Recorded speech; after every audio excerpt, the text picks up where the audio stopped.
Sans un pouvoir différent, le son des clochettes fit frissonner Léa. Incapable d'identifier le danger, elle instinctivement utilisait ses substituts de figurines en papier. Son corps rétrécit et s'amincit rapidement, se transformant en une figurine en papier soigneusement découpée. La figurine en papier s'assombrit, devenant jaune et cassante comme si elle avait vieilli d'une décennie en un instant. Silencieusement, le papier jaune flétrit s'est désintégré en d'innombrables petits fragments. Léa réapparut en haut des escaliers, tenant la lampe à pétrole. Mais l'instant d'après, elle sentit un froid sur ses épaules. Ses pensées s'affluèrent alors qu'elle levait la main droite et se pinçait l'arête du nez. Activant sa vision spirituelle, elle jeta un coup d'œil à la pièce en face d'elle et à la fenêtre en verre. Dans la faible lumière de la lampe à pétrole, la vitre des toilettes reflétait le haut du corps de Léa. Des nourrissons transparents et fantomatiques perchaient sur chacune de ses épaules. Leurs visages étaient ronds et potelés, leur peau d'un horrible bleu blanc. Leurs expressions étaient déformées par la malveillance. Les nourrissons spectraux se penchèrent, pressant leur bouche contre le cou de Léa comme s'ils se nourrissaient de son essence. Plutôt que de paniquer, Léa poussa un soupir de soulagement. Identifier la source de la menace était bien mieux que d'être dans le noir. Elle pouvait désormais évaluer la situation et prendre des décisions éclairées. Juste comme ça. Léa a sorti son magnifique revolver en argent, a pointé l'étrange bébé sur son épaule gauche et a appuyé sur la gâchette. Bang! Une balle dorée, entourée de flammes illusoires, jaillit du canon. L'enfant gémit alors qu'il était jeté de l'épaule de Léa, consumé par le feu doré. Bang! Léa tira à nouveau, cette fois sur le bébé au-dessus de son autre épaule. Le deuxième enfant fantomatique, enflammé par le même feu intense, cria en suivant son compagnon dans le couloir. La silhouette d'une femme s'est matérialisée. Ses yeux étaient d'un bleu perçant, ses traits délicats, son visage rond encadré de cheveux noirs ébouriffés. Elle était la maîtresse du padré, Sibylle Berry, sœur du berger Pierre Berry. Sa peau était recouverte d'une teinte bleue maladive et des deux côtés de son cou, des excroissances grotesques dépassaient. Les nourrissons spectraux revinrent vers elle, s'accrochant aux excroissances correspondantes pour se nourrir. Pendant qu'ils tétaient, les flammes dorées qui les engloutissaient se dissipèrent progressivement. Mais Léa ne resterait pas les bras croisés.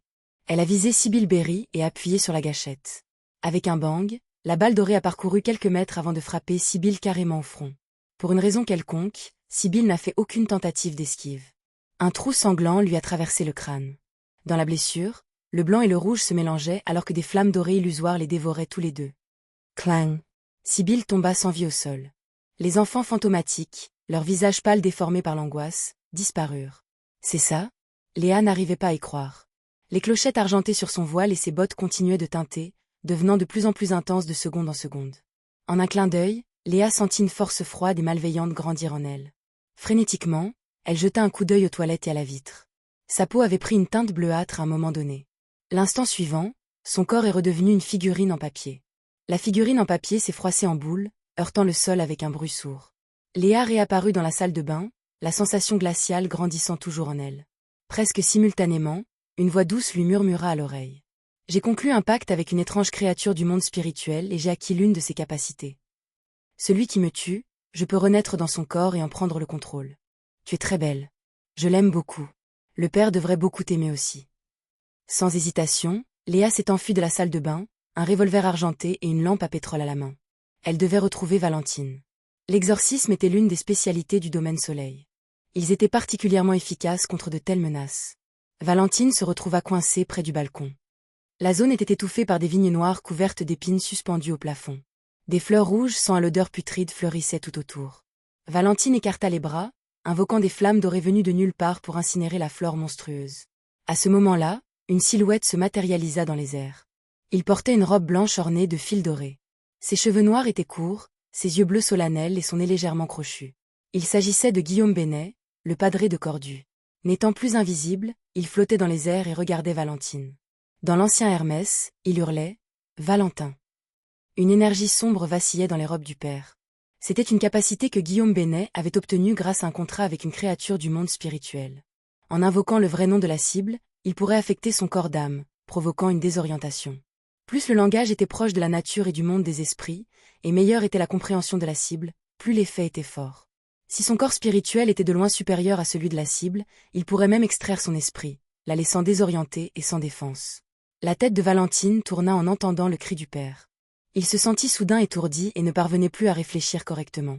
Cependant, il a rapidement repris le contrôle et s'est débarrassé de la désorientation. Depuis son entrée à Cordu, il n'avait jamais révélé son nom complet. Les capacités du padré avaient un effet limité sur lui. Guillaume Bénet ne s'attendait pas non plus au succès. Avant que Valentin ne puisse se débarrasser complètement de son vertige, le prêtre lança un os humain qu'il avait préparé plus tôt. Alors que l'os touchait le sol, l'aumônier aéroporté récita rapidement en Hermès. Aveugle, sourd, inéveillable. C'était une malédiction et une capacité que Guillaume Bénet avait acquise grâce à un contrat. Il a jeté des os symbolisant la mort pour rendre la cible comme un mort, aveugle et sourd, avec des yeux insensibles. Valentine ne dormait pas, donc la malédiction ne pouvait pas le rendre inconscient.